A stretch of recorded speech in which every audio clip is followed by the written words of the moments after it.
Okay, so welcome to the webinar. Tonight's training, as you can see there, is all about getting started. So, as you can see, it's one of a series of 8, and it's the first of the series, as you'd expect with that title. The first couple to do with kind of getting started and what to do at the beginning particularly. Third one is still on about the retail, the catalogue side, but more about growing your customer base. We then do a couple on team building, and then the last 2 or 3 are more about kind of personal development and that. So, as I said, if you find that at your point in the business there's one in particular that you're interested in, then at the end I'll tell you where all the recordings are, and you can go now. You can go there. So let's make a start. So today we're going to be covering all about taking actions, getting started as quickly as you can. I'll talk a bit about 30-day bonus, which has changed slightly since the last time we did this. Then, as you can see there, preparing the catalogues, planning what you're going to do with them, and then delivering, collecting them, placing your order, receiving those goods, and then delivering those orders. So there's quite a lot to go through. It's a very simple business, so it's within your first 2 or 3 days you'll probably know 80% of what you need to know, but hopefully this will all make sense. So, getting started. There's a lot of training material available to new Kleeneze distributors. You'll get information from head office, you'll get information from your upline, the person who sponsored you, possibly from their upline as well. And it's very tempting to sort of think, right, I'm going to learn everything I need to know before I get my catalogues out.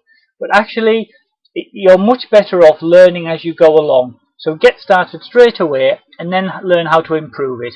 As it says there, ignorance on fire is much better than knowledge on ice.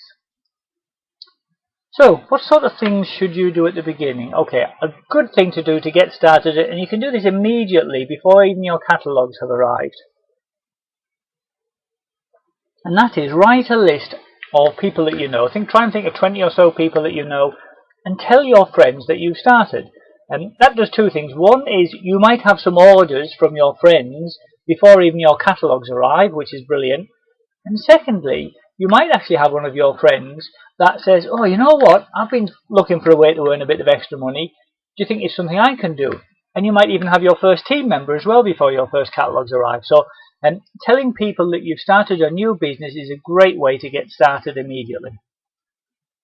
Then, when the catalogues do arrive, so it should be within a couple of days of you completing the sign-up process, you need to prepare them before you deliver them, and I'll explain a bit more about that in a moment. But you can show them to those friends and family that live nearby, and again, you can do that very, very quickly. So that's a good sort of action point to take out of your first day, if you like. So, a quick question for those of you who have just started recently. Has everyone received their catalogues? I know there's a few of us here, a few old hands, Sue and John and Beryl, that have had their catalogues for a little while, I guess.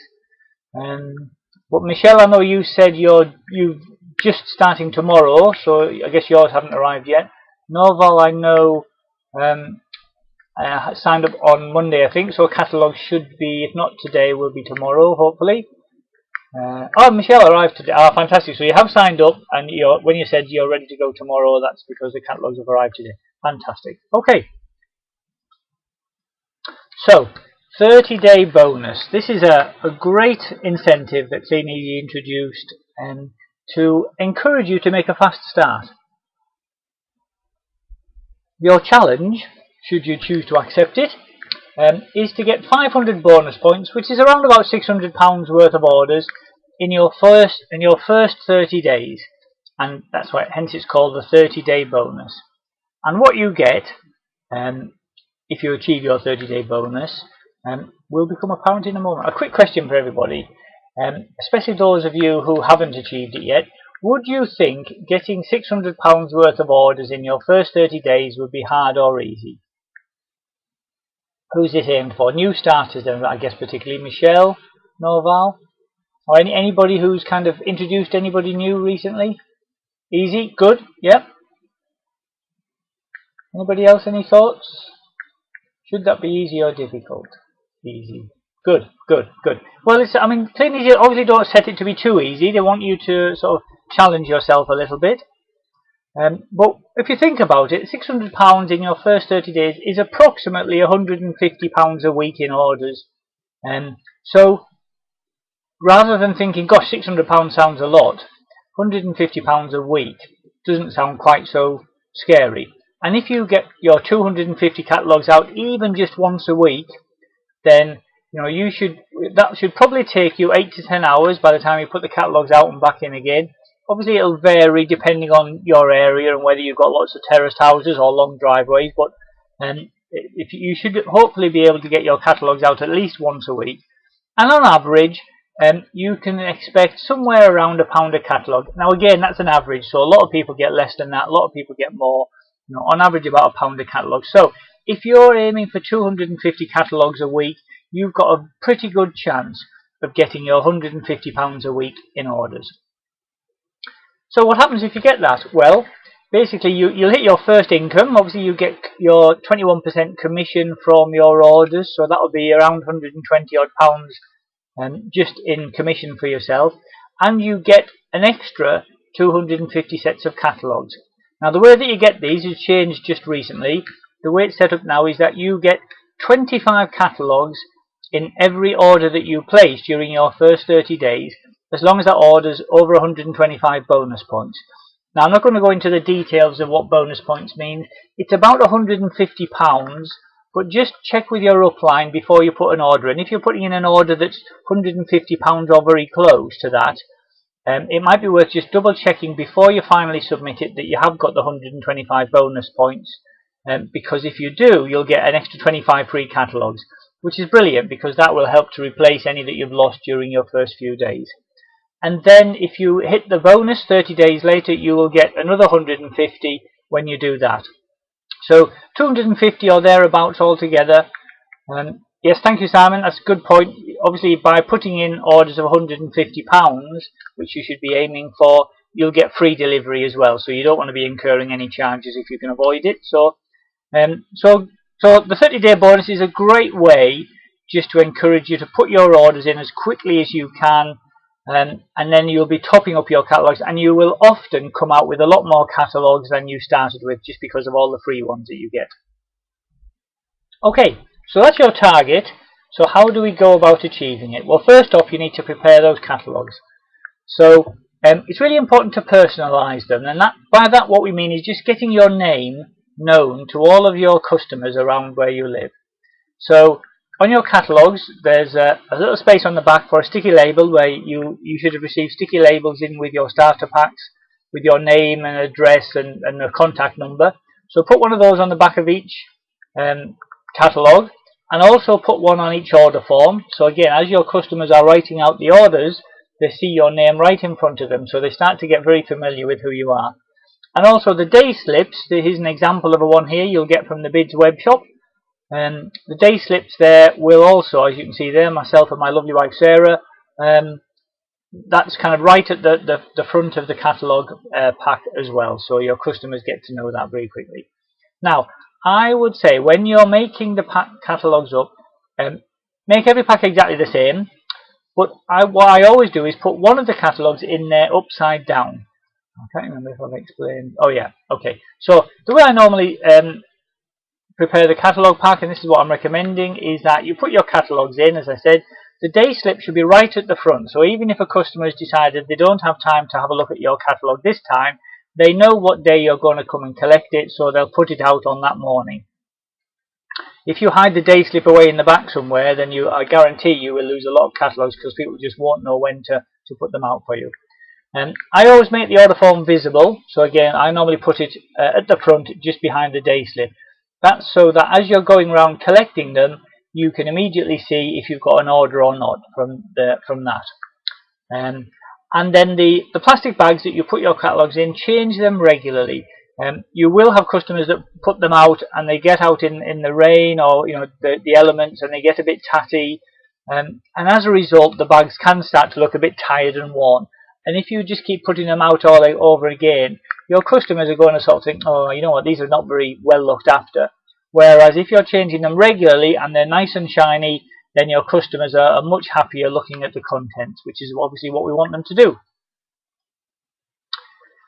So that's preparing the catalogues. So the next thing you need to do is have a plan.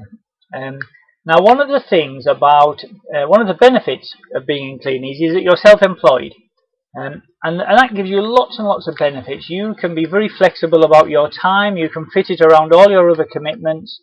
If you need to earn some extra money, you can just simply put more catalogues out. It's kind of as much overtime as you want. You don't have to ask anybody for it. The downside of being self-employed, though, is you don't have a boss saying you have to be in at 9 o'clock, you're not allowed to go at 5 o'clock, all those sorts of things that a boss would say to you. So it can be tempting to sort of think, because I'm self-employed, I can choose when I'm going to put my catalogues out. So if the weather's not so good today, maybe I'll put them out tomorrow. But then when tomorrow comes, you might feel a bit under the weather yourself, so maybe you think, I'll put them out the next day. And before you know it, it's 2 weeks later and you haven't got any catalogues out. So it's really important to create a plan. So a weekly planner, I'll show you what one looks like in a minute, but it's just a very simple plan that has kind of Monday, Tuesday, Wednesday across the top, and then mornings, evenings, afternoon down the side. So I've just noticed Chris has said the sound is really poor. Can I just check with other people? Can anyone else hear me okay? Or is the sound bad generally?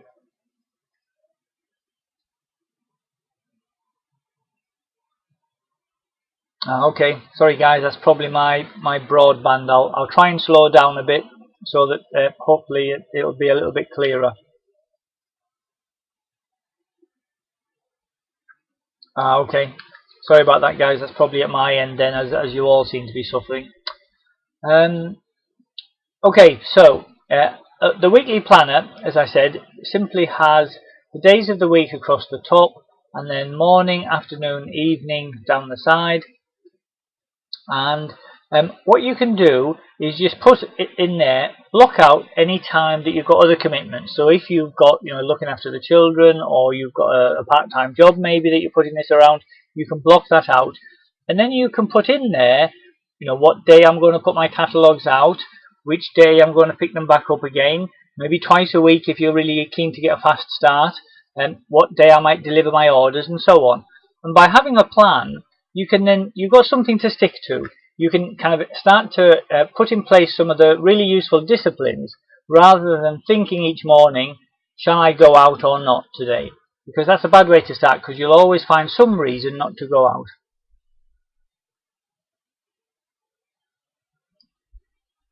Excuse me. Okay, and when you're delivering your catalogues, we use what we call a 6x4 routine. What that means is you deliver a catalogue back to the same houses every 4 weeks. So when you first go out, obviously you deliver 250 catalogues to 250 new houses. When you get them back in again, you put them back out to different houses. And so on for the first 4 weeks. So the first 4 weeks, every time you're putting a catalogue out, you're putting it through a brand new house. At the end of the 4 weeks, you go back to the beginning and you start delivering again to all those people that looked at it the first time, that gave you the catalogue back. Obviously, if you've got somebody who said to you the first time around, no thank you, I'm not interested, then cross them off your list and don't deliver to them. But all the other ones, whether they ordered or whether they looked or whether they didn't look, then give them another chance.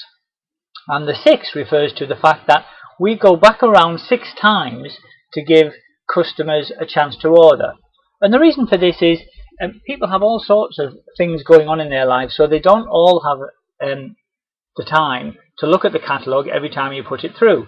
So the first time they might see the catalogue and think, that's interesting, I haven't really got time to have a look at it now. They put it back out again. The second time they might have a look at it and think, crikey, that looks interesting. I can't afford it this month, but hopefully he'll drop it in again next month. And so on. And you will have customers that will order from you after 4, 5, 6 weeks, 6 times round. And there's no rhyme or reason, but what you're doing is you're showing them with that regular delivery the fact that you're reliable. And customers like that. Customers really like the fact that you're going to be reliable to them.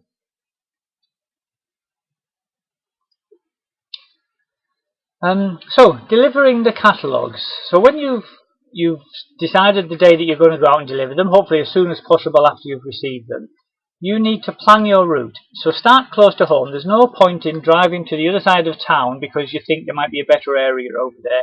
It really is, unless you're in a a really poor student area perhaps, or an area with lots of bed sits, then start very close to home.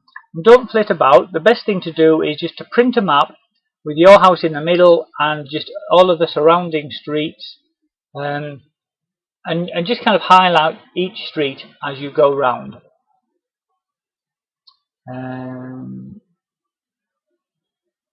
Yeah, a couple of questions there. Thank you, Sue, for answering that. I will try and answer those questions as I'm going through it. If I haven't answered them when I get to the end, I will come back to those guys. So keep typing away. I'll go back through the questions.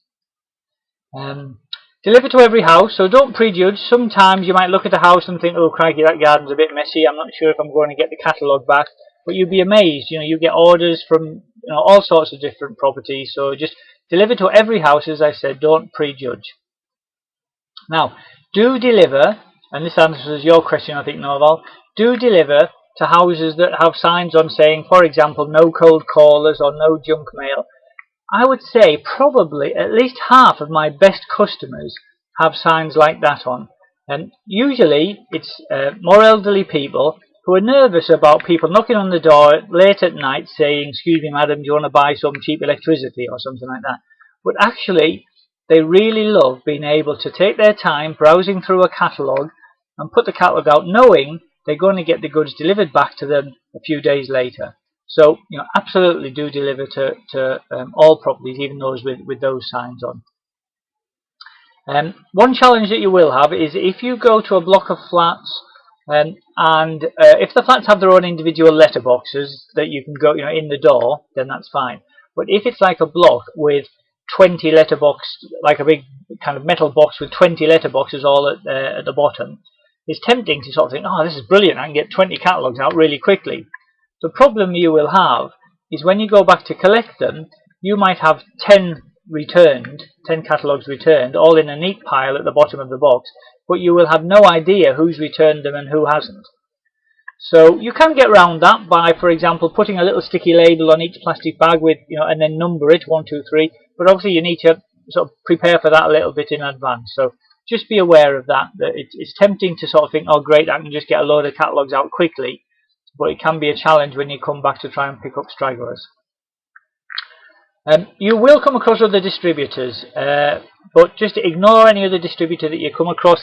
Kleeneze's been doing what it's doing now for at least 25 years, so pretty much every town has a distributor.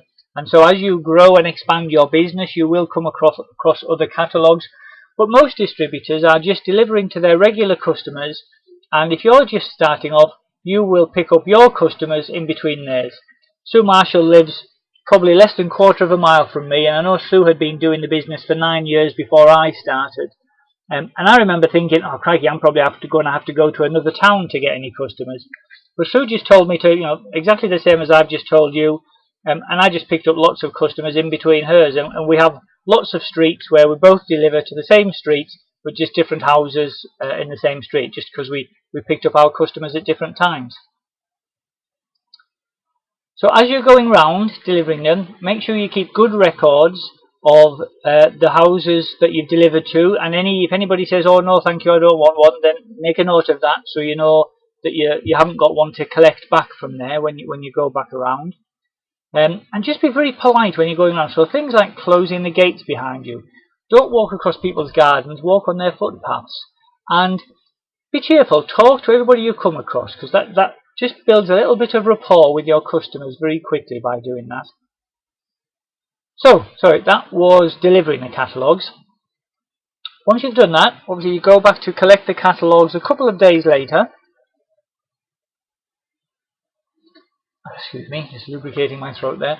So when you go back to collect the catalogues, you need to take your round book with you, so your notes of where you dropped the catalogues and so on.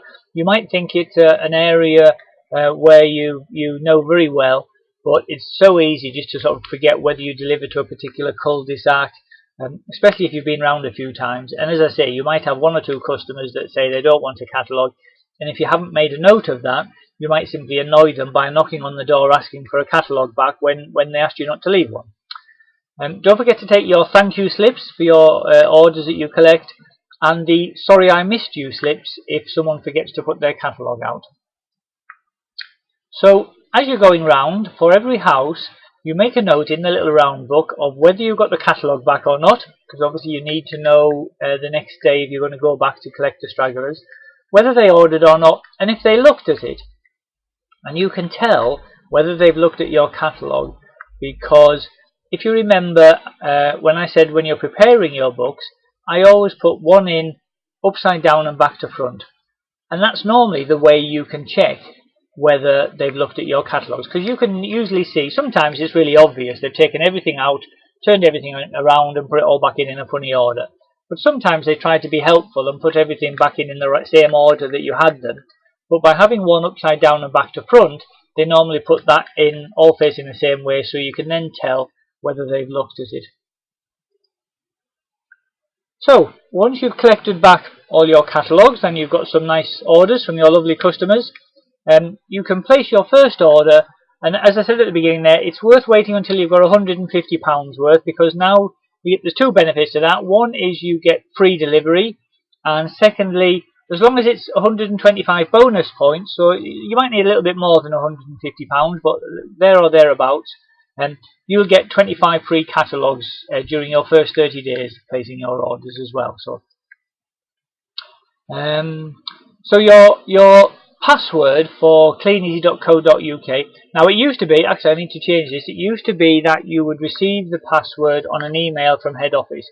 But with the new sign-up process, those of you who have just signed up recently, you will have chosen your password yourself when you did the sign-up process. So hopefully you'll have remembered it. It should have, I think, at least one capital letter and at least one number. But if you remember what you put, then you can use that password for logging on. As you're entering your order details, and I'm not going to go through the specifics of doing that, so your upline, your sponsor will guide you through that. But a useful thing to know is that partial orders are remembered. What I mean by that is as you're entering your order items one at a time, if you get sort of halfway through and you need to take a break to have a meal, or because you've got some stragglers to pick up or whatever, then you can log off the system. When you log back on again, any orders that you had entered will be there waiting for you just to finish the order. Now, delivery cut-off time is 3:15. I normally try and sort of go for about 3 o'clock. What I mean by that is, as you're placing your order, if you say you've collected your catalogues on a Monday and you get your order in, as long as it's in by 3:15, then the delivery should be to you 2 working days later. So for example, if it's a Monday, it'll get to you on a Wednesday. If you don't put it in until the evening, so let's say 4, 5, 6 in the evening on a Monday, it'll be the Thursday when the delivery is due. So that's useful to bear in mind, just so that you know when to expect your goods to be delivered to you. So when they do arrive, this is approximately what they look like. There's a few boxes there and a few of the large blue bags for the larger items, like the telescopic clothes props and brooms and things like that. So your first job is to unpack all of those boxes and to sort them into the customer's orders. What I normally do is I have a big pile of the Kleeneze carrier bags and my big pile of customers' orders, and I staple the blue receipt, the blue order form that the customer has written on, to the carrier bag. That just makes it a lot easier to find the order. Once if I've got a car full of carrier bags and I'm looking for Mrs. Johnson at 23 Graham Street or something, then if I've got all the labels, the receipts there, stapled to the carrier, it's just a lot easier to find that customer's particular order. You can use the boxes themselves to hold the packed orders. So typically in a box you might get sort of 10 or 15 carriers with all of your different orders in, and then you can just carry them to your car if you're driving around. And I tend to use the pink receipts as your checklist. Now the pink receipt is actually the customer's copy, and what they can do and what they're supposed to do if they want to is, after they've written the order form for you originally, they tear the pink slip off and keep that for themselves. But I find 95% or more just return both copies to you, in which case I just use the pink one as my kind of checklist as I'm driving around, making sure I know which orders I've got to deliver next. On the subject of delivering those orders, so once you've unpacked the boxes, got them all into the individual customers' orders, maybe you've got 2 or 3 boxes worth in the boot of your car, Obviously the next job is to deliver them to your customers. So what I suggest is that if you've got the customer's number, or you know the customer's numbers from a previous delivery, then give them a quick call first. A lot of my customers say they really appreciate knowing the fact that I'm going to be around in a couple of minutes. It just means that, you know, if they're in the middle of a meal, or they've got guests round and they want to say, oh, could you bring it round later on this afternoon or something, they can tell you then.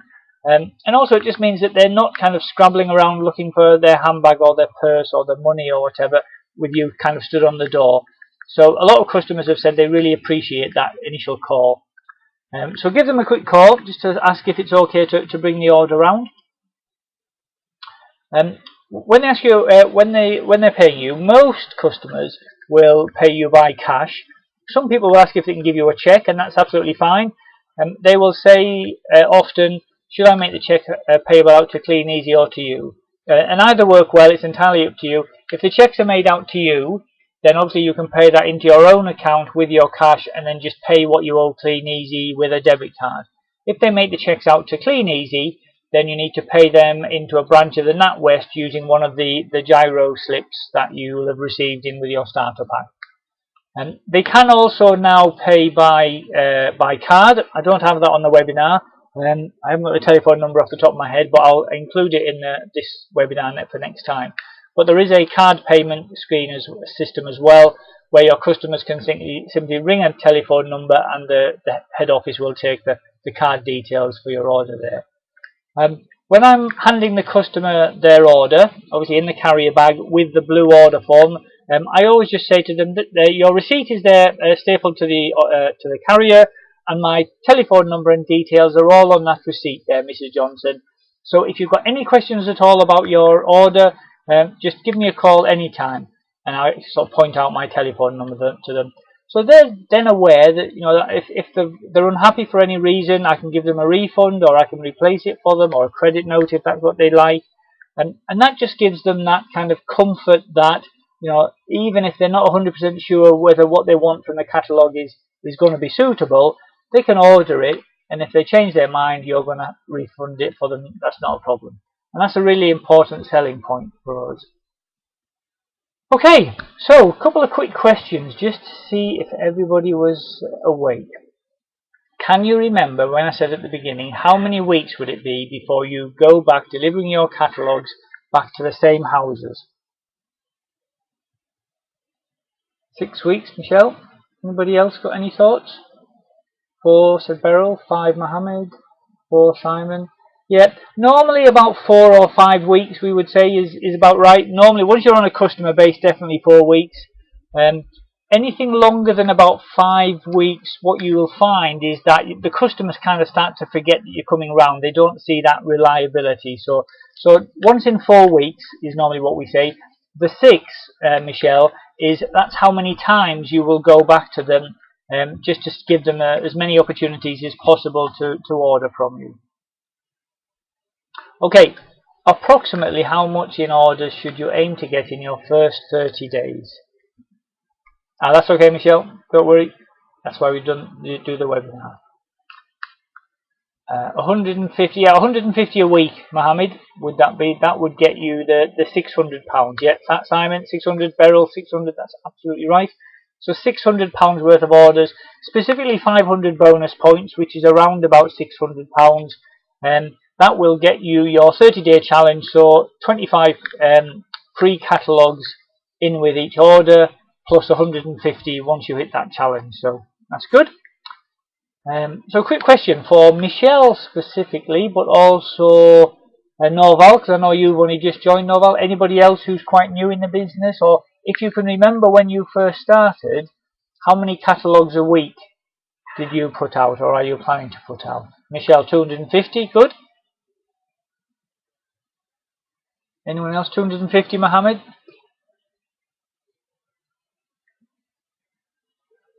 Simon suggests 400. Yeah, Sue Marshall, when you first started, so I guess you only got 200, so you didn't have the choice of 250. But yeah, 200 twice a week.